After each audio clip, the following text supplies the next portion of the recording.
har jeg valgt at fokusere på vores funktion, som sender en bekræftelsesmail, efter vores brugere har udfyldt og booket billetter til et event.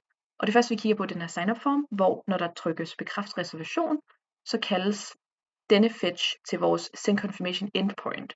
Vi sender brugerens navn og e-mail og antal billetter og event-id med i body som JSON, og det er ligesom det, der trigger, at der sendes en bekræftelsesmail.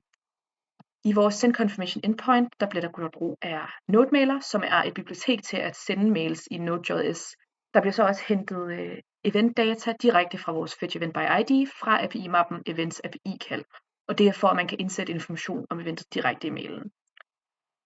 Før jeg sender mailen, henter jeg titel, adresse og dato ud fra event-id, så jeg kan indsætte den rigtige oplysninger i mailen.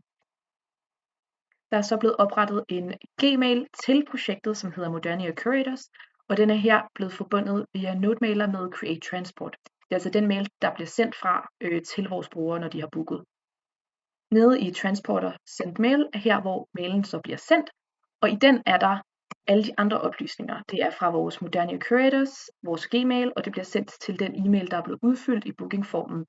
Og så er der så blevet lavet en overskrift til mailen, og hernede er der en HTML-styling, men vi har så også en fallback til de mailklienter, der ikke understøtter HTML.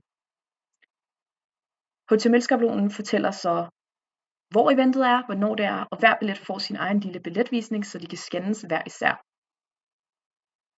Til styling er der blevet brugt inline CSS, da man ikke kan bruge almindelig CSS til at style mails, og logoet er blevet tilføjet ved hjælp af en URL fra Cloudinary, hvor det er blevet uploadet offentligt, da man ikke kan bruge billeder lokalt fra computeren. Det skal ligge online.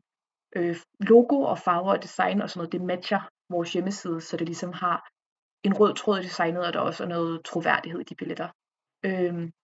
Til sidst har vi den her array.from, og det er med til at generere en billet per antal valgte billetter i bookingformen. Og hver billet får ligesom en lille stregkode med navn og event-id kodet ind, som brugeren så kan vise ved døren, og så kan de ligesom scannes hver især, de her billetter. Og man kan se et eksempel på en mail her, hvor der er eventnavnet, sted og dato, og så kan man se, at det er sådan ligesom bare nogle, at det ligner, at de er delt op, og det er ligesom for hver person, der er booket til. Og det er rigtig funktionelt at få en mail med sine billetter. Det sker automatisk, når de ligesom trykker bekræft.